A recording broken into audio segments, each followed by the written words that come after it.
Uganda is no longer a beneficiary of the African Growth and Opportunity Act after the United States struck the country out of the end of that deal by December last year.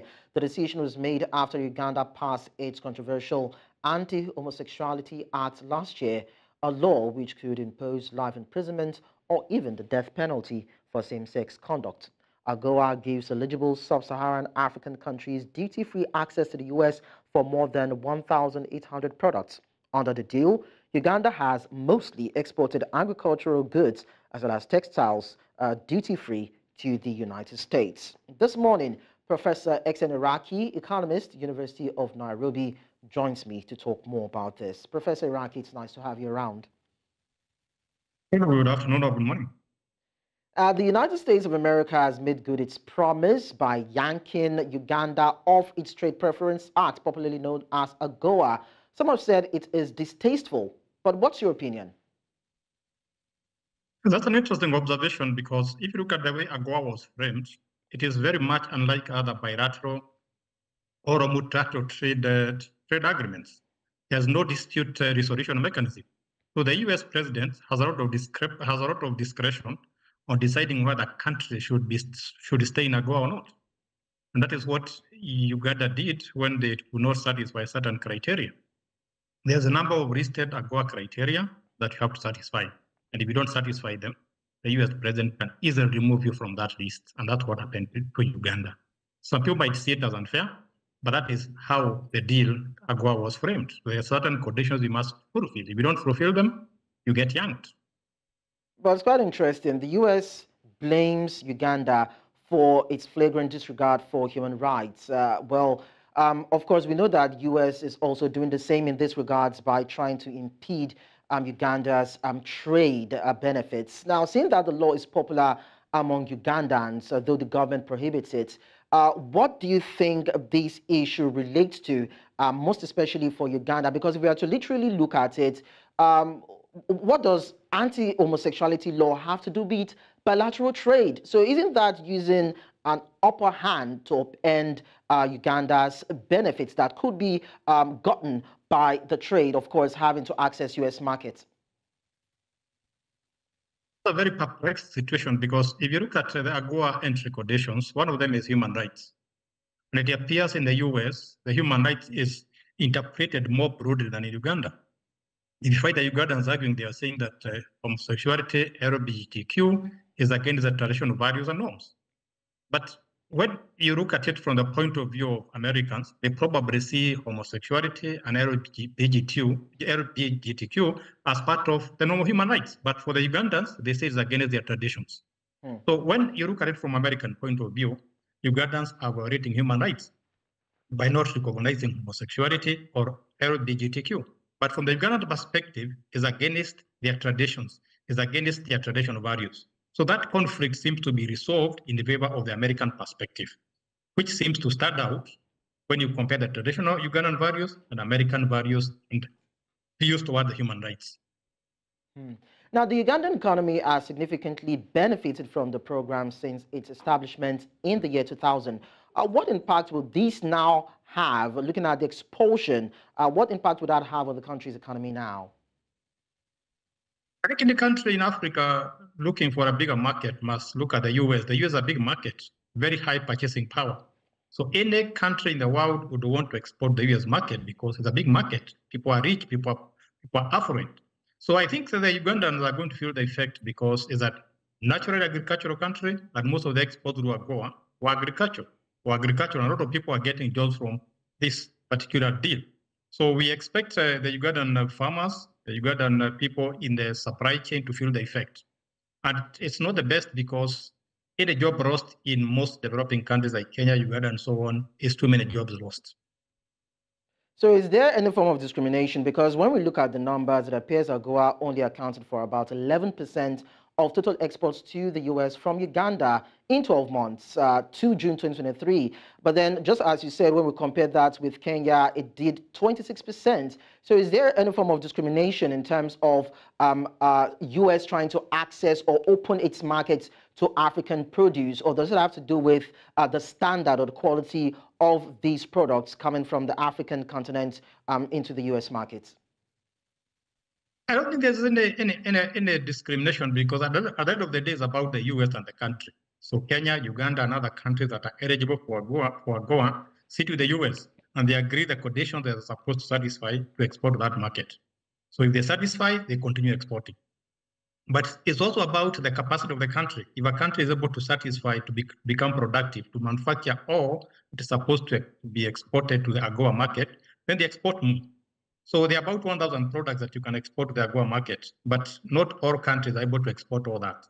And it is because of that manufacturing capability that you find a difference between Kenya, Uganda, Tanzania, and other countries as far as AGOA exports are concerned. So it's not just about restriction, but also the capacity of the country to export and manufacture or produce what they are supposed to export. And this is actually a big issue for Uganda anyway, because we understand that over 80% of Uganda's exports under AGOA were from the agricultural sector, which employs about 72% of the country's workforce. So are you concerned about the implication these might have on the sector, and more specifically the fact that it involves people who either are gainfully employed, but now might be losing their jobs as a result of this expulsion from AGOA? That's a big concern, because if you look at Uganda and most East African countries, agriculture contributes a very big percent of the GDP. Very many people are employed in that sector. So if you remove that particular export, then a lot of people along the supply chain are going to be affected. Transport, farmers, the laborers. So where are they going to export those products? So you find the people at the lowest level of the society, the people who are at the lowest level of the supply chain being affected by that. So I get concerned unless Uganda is quickly able to get a new market for these agricultural products. And I can tell you it's not easy, because Uganda is competing with other countries. So in the long run or in the short run, I think Ugandans are going to feel the effects of this lack of market for their basic products that affects people at the lowest level of the society.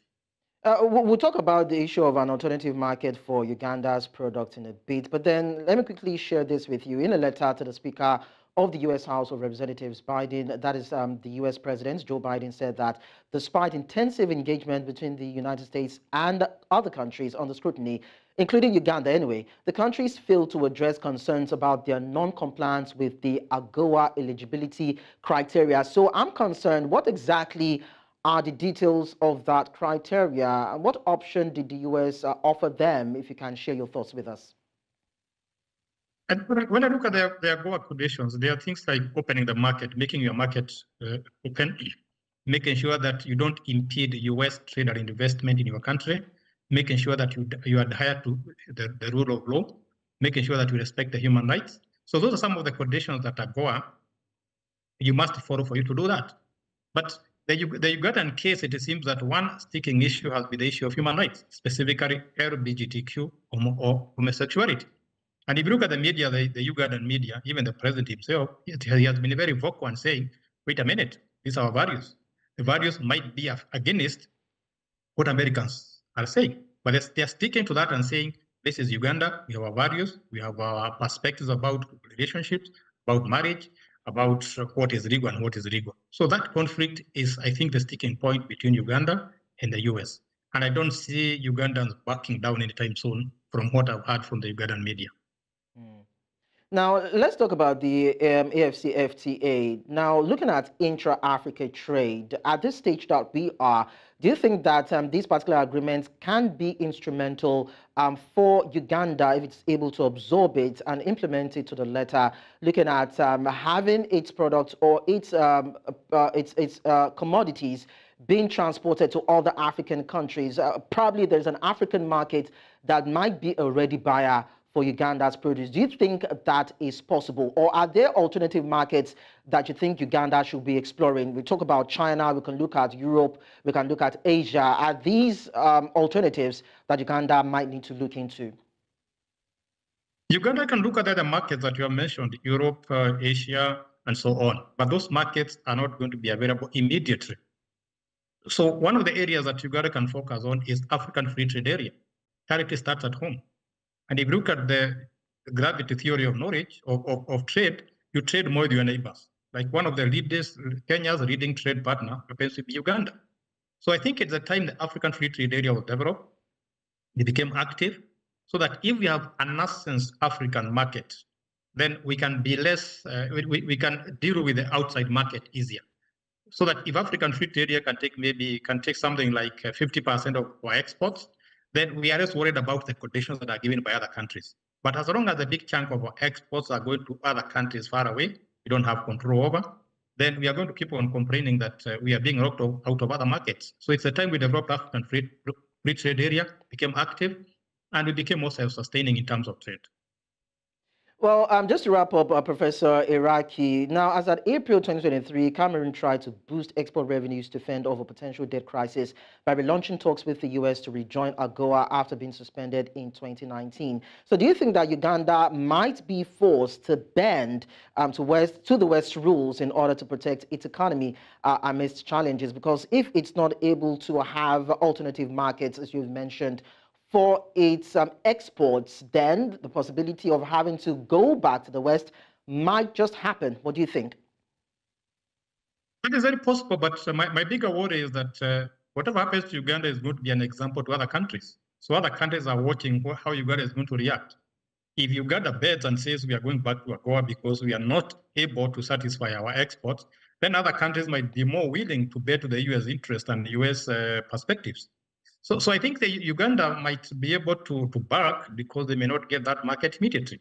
Unless they are going to get another source of income that they were getting from trade, I see Uganda negotiating. It may not be public, but probably they will do that behind the tent, as we put it in Kenya. They may start negotiating, not in public, but elsewhere. But I see Uganda bedding and saying, wait a minute, we are being affected too much. Remember that politics is part of this. If people start losing jobs, people start saying, wait a minute, why are we not exporting to Uganda? Why not getting money as farmers? Then when politics come in, Uganda might start balking and saying, wait a minute, we might have to reconsider what we said.